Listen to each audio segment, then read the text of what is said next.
Amen. Beda rade asipi. Fa Bible na yeni nkomo kakra bi. Beda Yesu ase ho ena no pai. Ode domina na homo bra, ode adom ye. Amen. Amen. Anche na Yesu Kristo aba. Atemu ye nokore. Obi abaka che ose atemu mabia oboa. Rade atemu ye nokore. Ada Yesu Kristo ada obepie wo wiem a obeshi fom no bebre baka mi huyanka bebrebe oje so amepe amen bebre baka mi huyanka na mesha agidifo ni nipa etie me ne so obi anhye ne sapomu nsuo no anhye na oden no mo na dwuma boso se bibia free ni nsa o ma wradi free ni nsa. There are certain guys be about Bruno, me take on. Bakuni Hiob. Me take Hiob. The baby offering in shot, but when denying Yame, that is Hiob. Amen. Amen. Second, I Obiame tape on the balcony and Shana Daniel. What do you say? You need friend, ma'am. You're changing the day. No maame nyana maame bio bibia ya nne ya san tamnu kotu jata buom on deny nyame what was here fine me trust you me sa take him me sa hunu ni powerful ti say Joseph wana crowd ya na terrible million man kasa atamna de to amenam eyi ne to no ma de ko pie Egypt ko ya ko mo ko life in prison but so nyamu e di ko dura wieye the ba tell you there is no need sir o panic no so ya yes abatna wo so ama edi wa ko wo so Kristo mu o kra na nyare ya body na yare abam so ma yare ma bamubuo ba na be wi tire na ada bosom so a wa bregu so ma hia ho tire e deny Christ a wa bregu ayo bregu adwuma nti da bia ne ka bi sha e twa se every human being ya wa ba wa dwumpe so be ko heaven no de jidi ala wi ya nsa na wo ba urade mu no so mu kodura wiye some could do ye and the situation and the problems and the trials. Oh yes, yeah. Over to me, I will mother king, woman, you know, the Minimako be running, or running 12. The money you know, we not for a corner, and to be shot one is no other Cassatra was a son and the pounds of Braboti. Yes, yeah. So some when you are that's why like this particular situation, you know, and you feel doing dear. That's what bregu. Be very careful. Jemeso, amen. Amen. The dinana pay me show. Nasa bi ame be show nkura. Me ka samu ababa chiro. Ayere so pass wa baba. O jemeso ame pe amen. Amen. Ti asemi ni hwe no abamu amu. Lena otani amanu huru. You won't fraud them and Casama war in Fionum and Fionsia and Fion do no way. Oh, yes, and you want to your warrior and Quagientia and Quagienti. It is all what you are canceling. When I'm also now compare by being a Pia of a Quagiafi and shop. Now, there are coming to say, a rabbit. Who free who and you come on. So put your free to some room and you come out. You come out. So in Sabasa Capano, obi all free in Shanu. You all free in Shapa, no co. In the situation and the difficulties, I will know. Also stand firm. Now so Gideon, now conquer Benny. Oh yes, you so free one part now go on. You need to thank God for your life. I'm sure. Amen. Tiasemi. Enchena Yesu aba. Na me maya no. Ababa no na mpesa ye di ho nkomo kakra. Nkasa me ho kire me ntima gya asore kro. Ana Ghana ye den. Na sa Ghana de ye. Ghana ye Chad. The country of Chad, Ghana ye Chad. Oh yes, Benin ho Ghana ye Chad Benin. Sa Ghana de odi abodi on fitra. Etimi boma utwa. Ghana odi abodi on fitra. Etimi bonu utwa. Kwa unsusa na su fitra no atete di. Utimi di tomatoes no agja na yagu babi. Na sa fifiri na so udru no. Ebiri na sa so. Ntosi no wudi he no. Akoni gu gotem no. Na sa so no akote Ghana no. Ofan fitra pa nie. Amangunie. Etobiri na so komali aho. Omudi na ntwe krata ayi. Cement krata. Omudi nu ntwisuom. Na omudi ahye na ntwe nu na sere kro omunya bi nwesere. Esere.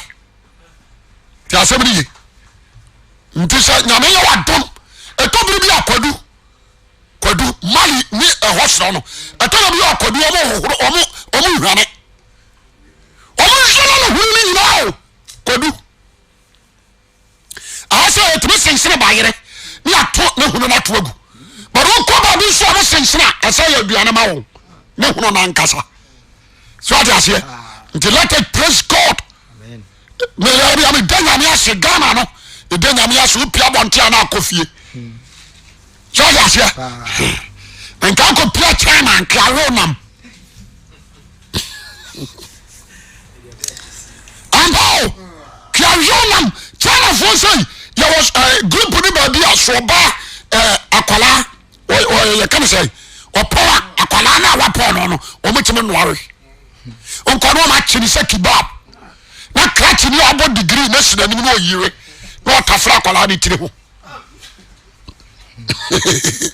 Nigeria say the same thing your tribe ni bia no mo wi awode oba wo ya e tira awode no o mo we o dey say it is something Ghana you need to praise God adiaka and so be so Gyidie Mu no was so nyame modiem no kuram that is better for your life nti fam yo ma agro se Ghana ye den na nenam abosom so amwa nyanga me ho reye no wa nyanga me ho ne se kra no abamu abi abara no atimi agina se sipa so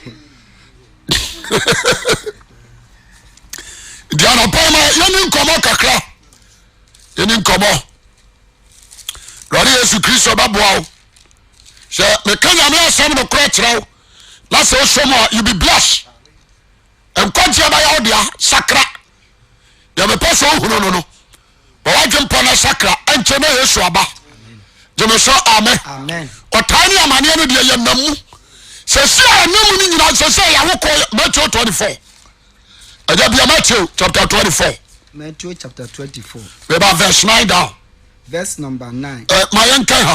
Matthew 24. Verse 5. Verse 6. Matthew chapter 24. Verse number 6. Number 6. Namobate okone akosem. Muntio. Wasamobate okone akosem. Monsha na makuma. Amakuma ntu. Efise twaseba. Etwaseba. Na so na wie ni nyanuri. Na awie Kristo de baba no. Na nuri. Na oman ba sori oman. Se aman sori oman so tokwako mu. Anya wagin se ye yadu. Twaso kai. Na oman ba sori oman so. Oman ba sori oman so. Ni ahini. Ahini. Na kom ni asase so beba mia. Okay, anka se ba bi o se mia places. Na yenum ne awko ya mfiti ase. Ghana ha kom ne yen. Ambo. If you go to Oko bank Majomua. Body no gukwa. Body no. Odi opa wo se me boa yam kwa bofo odwom. Yam kwa bofo odwom ni yam kwa tachima odwom. Wala se. Yam kwa wankasiem ne ko hwe enuane egu ho. Ne yam kwa kasuwa market kasuwa. E kase ma chiro. Body no etimi hodo na ate se beponu gire tire hu na ni nyina bre na pro. Ti asem ni. Ya nyame hwan. ye wo bayire so wosoro bayire no bawase esa so na haban so bayire wote no akwa no adi na ba nya dai ba ta wa se o se komba ba mia o e komba ba mia anka se komna baba ba bia o se mia di at times me show me ma to so kai wasina kom ne asase wo so baba mia na yere nyina ne awokwa ya mfiti ase o ya se be na asase wo so ha na se o se china asase sa wo supum asase amanfo nyoma o ya se asase bi ango so ha utu ka wo kono aba na wo sori ya na asase nyina abobo se bolo a ehe na ho ka befa alias o se kom ya asase wo so baba mia na yamu ya wo ko ya mfiti ase situations ani amani a wonamu no aya wo ko ya mfiti ase wonya nko deep wonya nko brum because the odisa or the say a great tribulation nearby onyam pray enti dia ya nina mu sese na amanfo free to from no ya na me wira ho ani na Jeremiah ka se no Jeremiah 12 o se so no anamu ntufo etumirika wo kwan na so hia se a oba dan no timi ni ponko etumirika wo God an kwan wanamu mfo na wo ni omutumirika no wa hia so ekwan abia ba de pa na obeya obetumi ya ponko tumirika wo God an kwan se so mira ya wutiasi adekete no abamabu na Kristo suma tofam na ujudi afrato no sa kalu ya se na uko se si ayo akomde okakra bi wa se obo se ne dada so ya sia woni se ya ba mo ni se nyamia ya ho tire okakra bi wako ya to agu me ka se ba tire ye yi wodi fura adwumam wodi ba se 3 months se se wona na mabosom so o dia sia the bad and great tribulation ni ba what me akira who call young fit as you? Say amen. I prepare. Sally Cassia. It is only so. Anua, we say blue. Only say Siano Nadahano. And Cassia, I mean, a blue. The moment you have started a mountain, or a corner do them, son of Yasabra. The person be our chairman, and you're very vigilant. You need to careful about your life. One short idiom, not the kitty you for doing no. And no. You may say amen. Or so for dear woody, anything can happen. You might be a show ding. I will call when you say, a bit so crown away. There's no need or so focus a comrade so. Now go and jump on my yakura massacre. So yes, no focus I can't punch your show. Amen. I said so Bamba Bunwa judgment out to fee. And wow. And I'm a year jammy, now no the other bar. I don't know I'm quite sorry no to feel not to drink. Your own bar. You will know back home. Now someone to 4 o'clock go. Forget about them and stand up and do something. I was so quite sorry. But I want to buy someone else. Because the only say, oh, bear poor, no bear from a mansa. Oh, bear poor. When you know, put a woman from a boat. So, yes, into the great sea, no, and the one. And the sunshine from an statue of them. That's why I'm so dear. And you're by it. So, put me to me across. A some pound of a catron. Obi catch your second so some bread and butter or bois. So say a cocoa a cocoa blue. And the study a radius a job of shop on the form. Son of Satan shall prepare to punish the Christians. A choir would be a Christian for the fashion yasino. The church has said a kitwabi. They said a kitwabi. Come true Christians ever fashion power science association.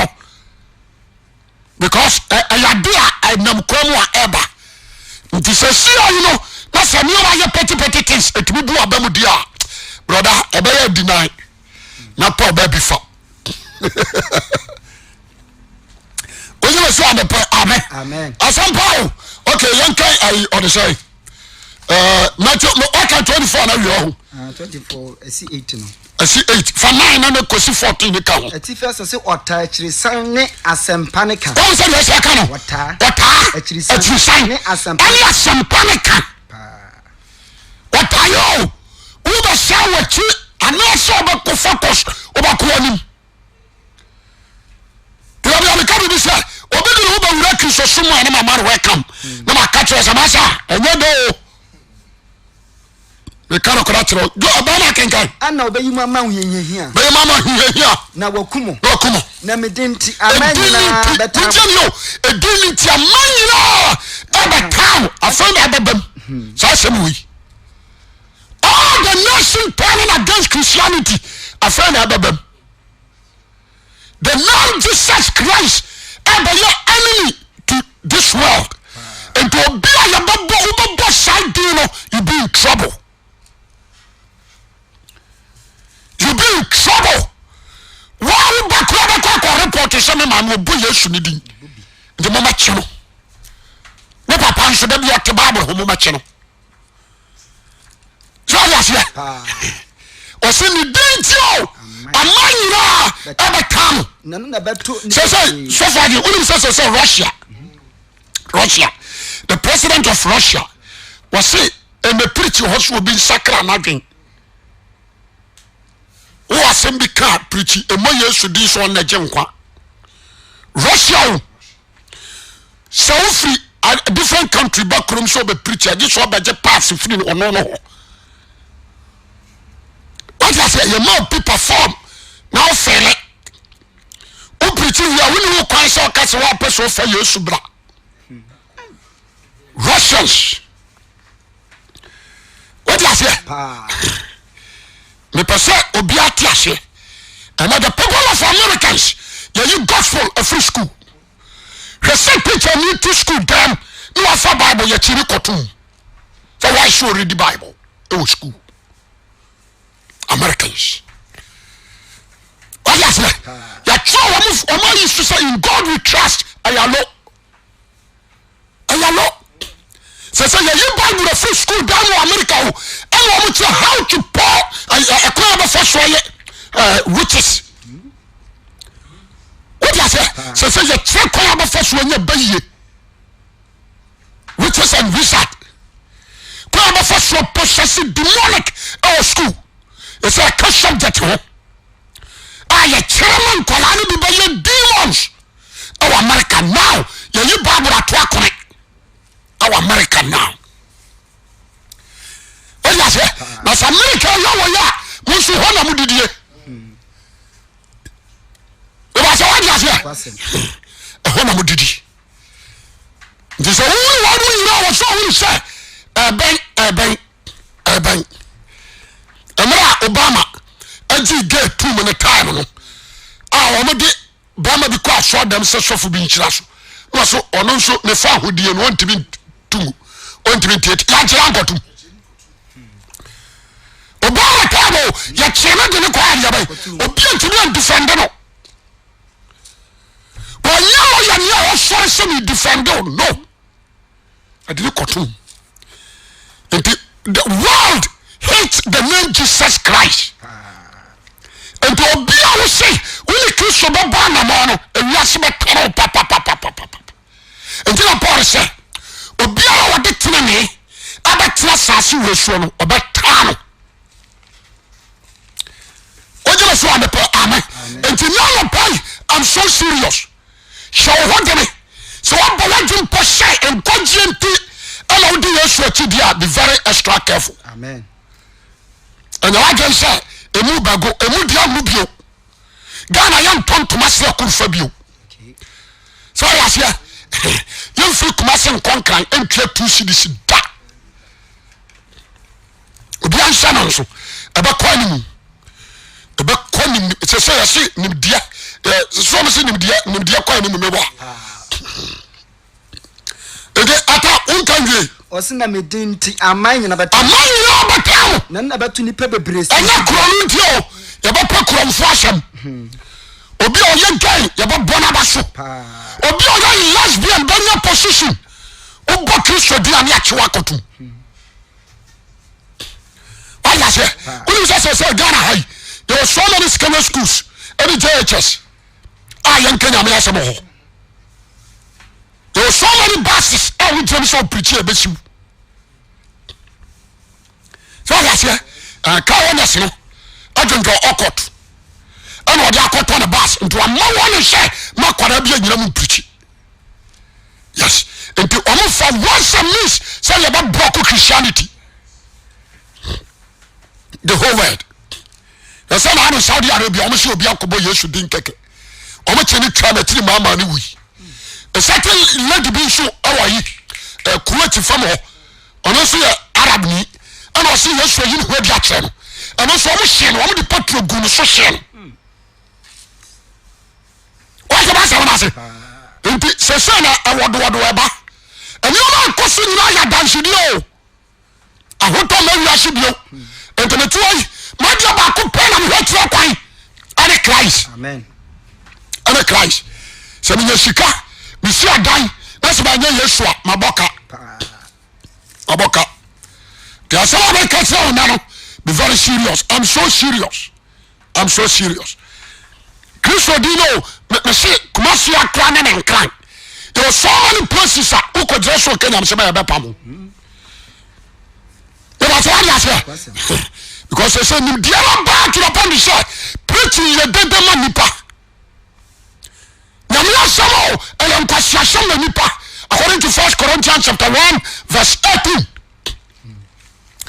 o say onyagopa so am say me mabosu na me say me nkasampa na nya nyansa senkem na Kristo Yesu asem ya na anya kwa o we wo so hwe asem ya wo asem ya kwasiasam ama wona wa yira ayan kwasiasam to me kasabili ento obi so yira kwa so a ompa Kristo asem oba so asem ase jai jawo nsem huno no oba wagem pose makwa sore ebi a hono na ya djuma na ka chense kwasiara makwa sore wasema sa ni asore ni adwuma no yibaako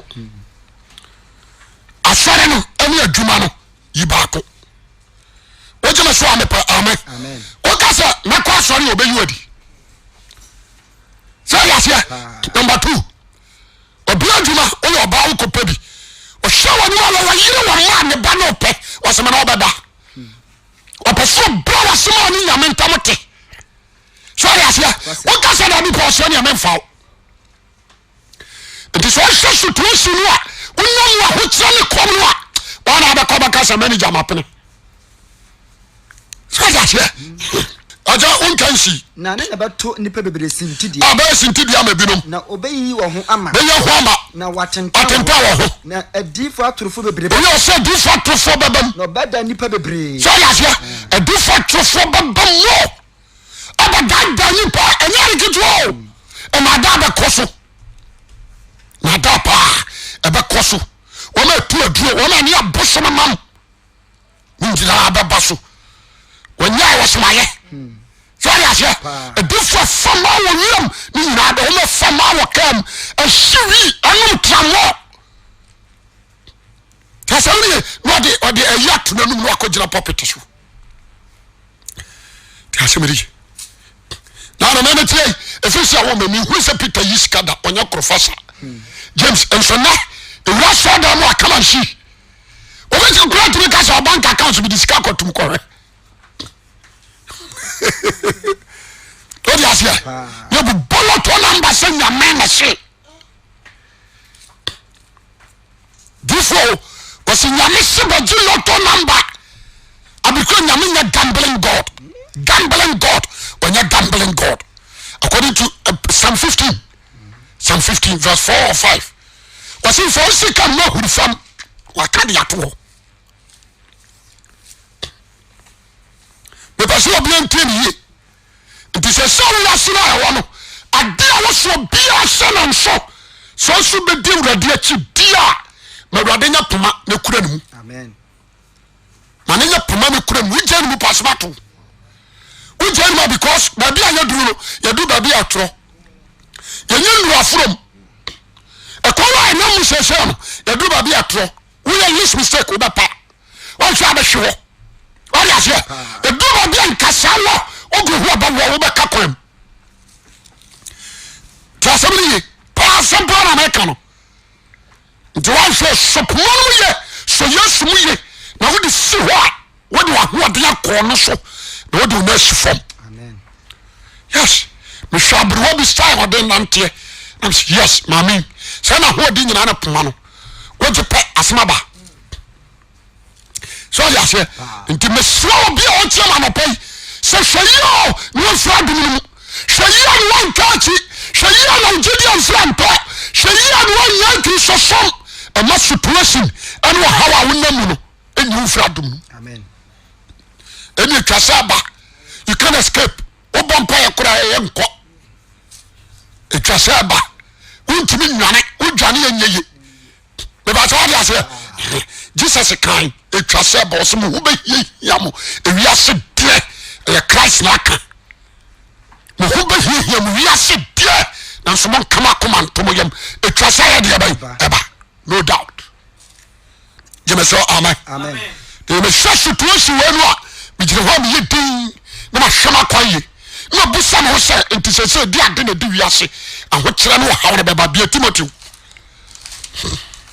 2 Timothy chapter 4 verse 1 adesere bi obi antia ha kakra wɔse sɛ wɔse adesere bi atifi asɛm no adesere bi wɔse afi medi wadanse wɔ Nyankopɔn ne Kristo Yesu bubu atiasefoɔ number 1 ɔyɛ adanse na Paul edi atie Timoteo ɔde aseɛ ɔsrɛ Timoteo ɔsi Timoteo mesrɛ wo afi medi wadanse ɛyɛ adesere na mesrɛ wo sɛ asɛm a meka kyɛ take it serious gyeme so amen wɔse afi medi wadanse wɔ Nyankopɔn Kristo Yesu ɔbɛbu atiasefoɔ ɛne awufoɔ atɛn na hoyɛ ne nahinie no anim pamu ka asɛm no ɔhyɛ Timoteo saa ne ɔse pamu ka asɛm no gyinam ɛberɛ yɛ no deɛ nyɛ yi atɛn yie kanim animka tufo afutuo abogyekyɛle ne nkyerɛkyerɛ nyinaa mu na ɛberɛ bɛfa wo ntie kyerɛkyerɛ paa yɛ no wote asɛm no ɔka no wɔse ɔntie nkyerɛkyerɛ paa ɛlɛ na nam sɛ wɔnasom yɛ wasom yi wɔ hene ɔbɛso akyerɛkyerɛ akyerɛkyerɛfoɔ atorofoɔ borɔ so sɛdeɛ wɔn akɔnɔ teɛ na ɔbɛyi wɔn aso afiri nokora no wakɔtia nansesɛm na wodeɛ mɔne na wade nyinaa mu w'ani hu no amane woyɛ asɛm a ɔkae wote aseɛ nti na woyɛ sɔfo kra yɛ kɔmbɛde wo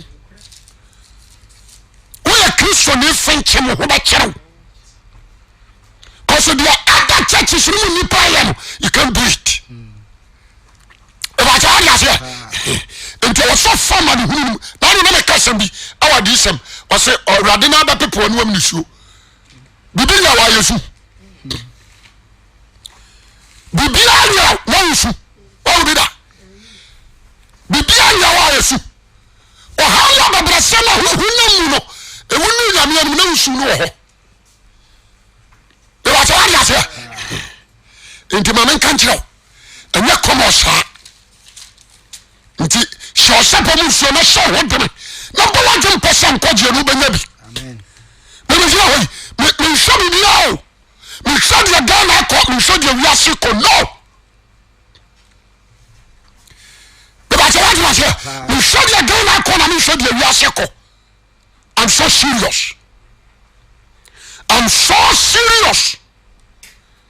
wogyeme so anɔpɛ ame me focus ɛwɔ nkwagye a mɛhwehwɛ so ti asɛm ne ye 2 Corinthians chapter 4 verse 1 down to 4 Nyankopɔn kaseɛ obi anti haw mebɛka sɛm bi wɔ mu ɔsi yɛnti sɛ yɛwɔ saa so yi sɛdeɛ wɔhu yɛ mmɔbɔ no sɛdeɛ Kristo Yesu ahu yɛ mmɔbɔ no yɛmpa aba ne mu yɛapo aniwo di ahinta no gyeme so ame yɛmpa aba o bibia bɛkɔ so biaa no it is good for my soul ɛbɛsɛ wode aseɛ yɛmpa aba na mu yɛpo aniwo di a ahinta no na yɛnante anifirem wɔ nifirem nso yam fra nyankopɔn asem ni mu o ba so odi asem no o se ya nante odi am ani from na nso yam fra nyankopɔn asem ni nemum ye da no kra na di ya da no kra na di edi ye ho che nipa edi ye ho che nipa nyina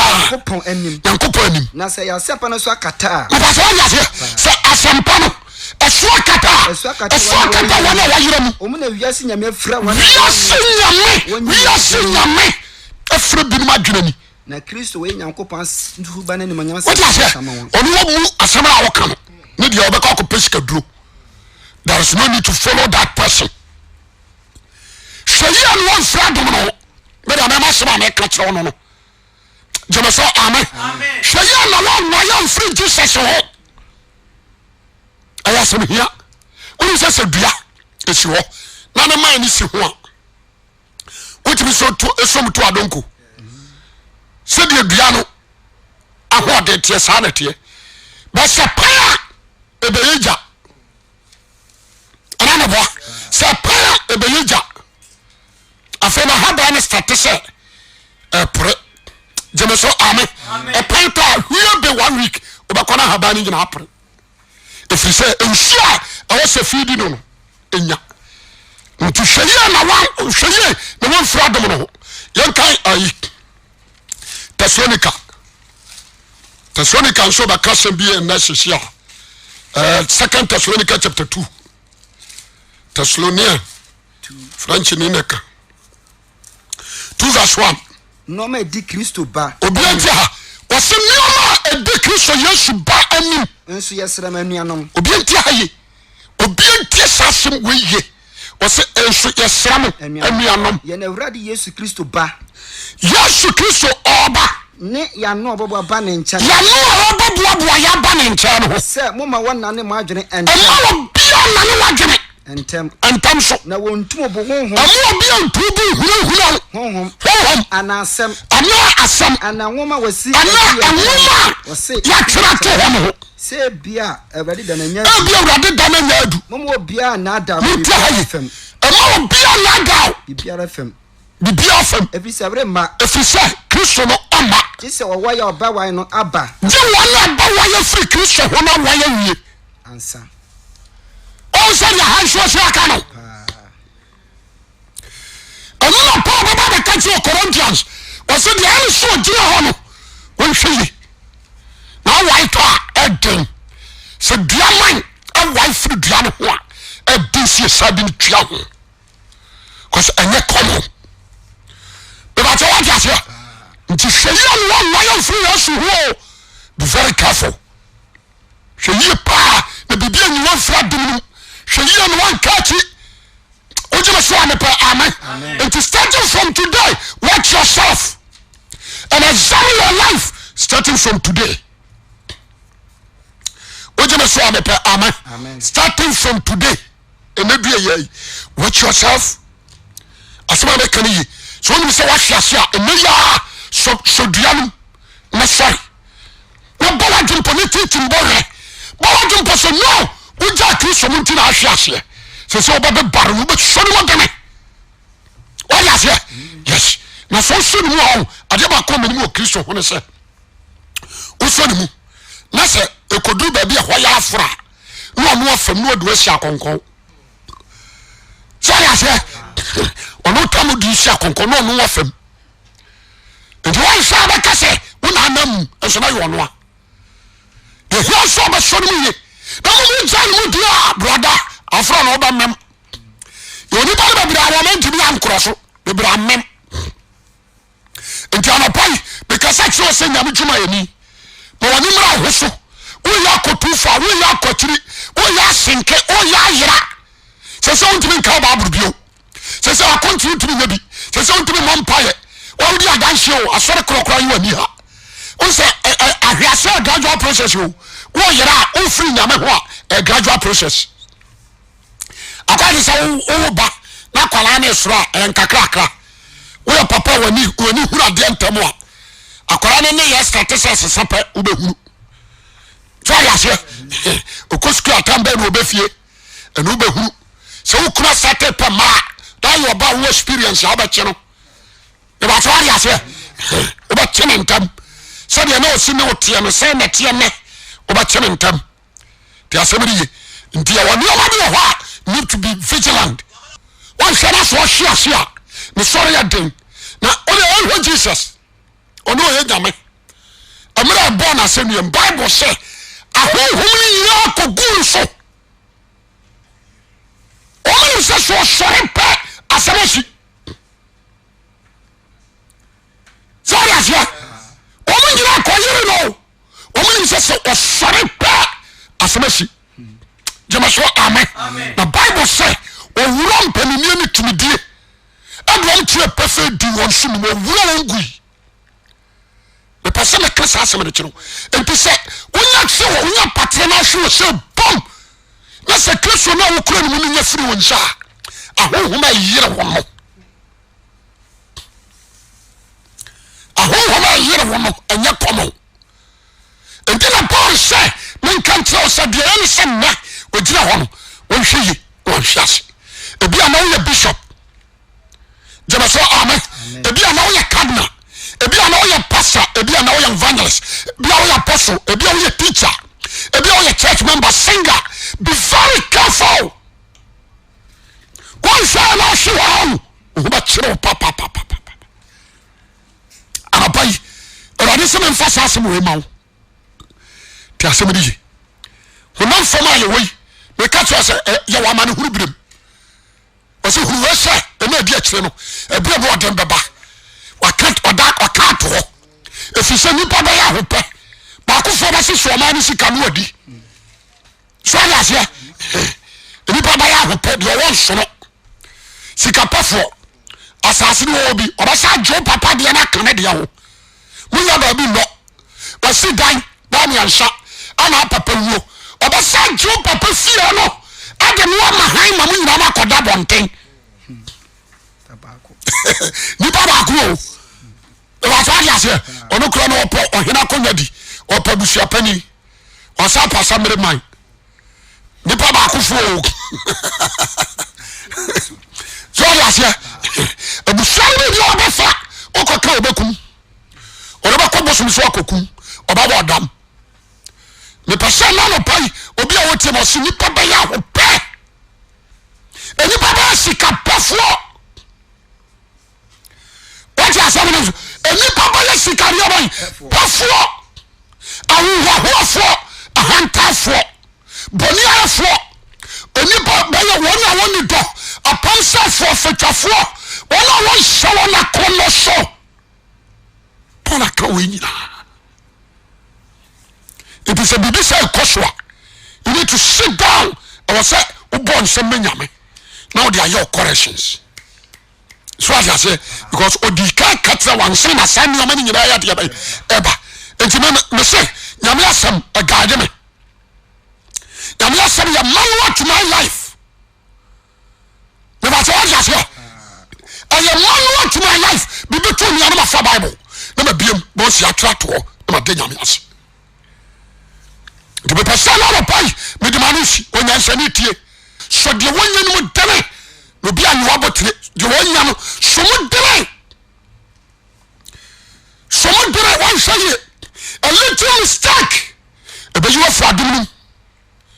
Or what ever could this time some a little mistake over country. You do me car. What I say? And a bubak to be Timo and what Pauline Washo. First room in me. So now Kawana will you. And Kawana will lead. A little mistake cause great accident. The person now pay be very serious. Bama was started bembe hono.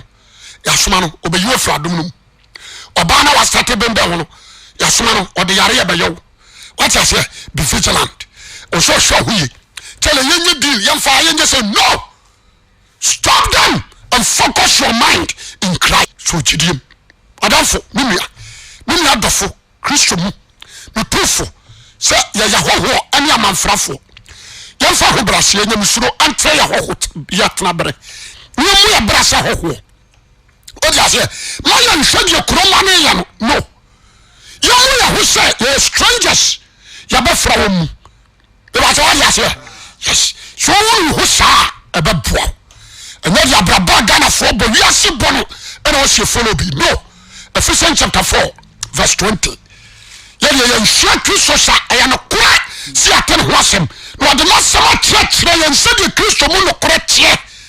Ye kan informa brabo dada mu me tu ni nyina mu. Jemeso amen. You renew your life. Me lord of God is one show. Me show what they say. Omo ntini nyina wate. They are cost life. Bomo do me jina. So one man on me so Ghana ha. Ebi make us all France or America. Who face difficulties. That you soon will help you on the moon. You need to thank God for your life and hold your faith. Let me show.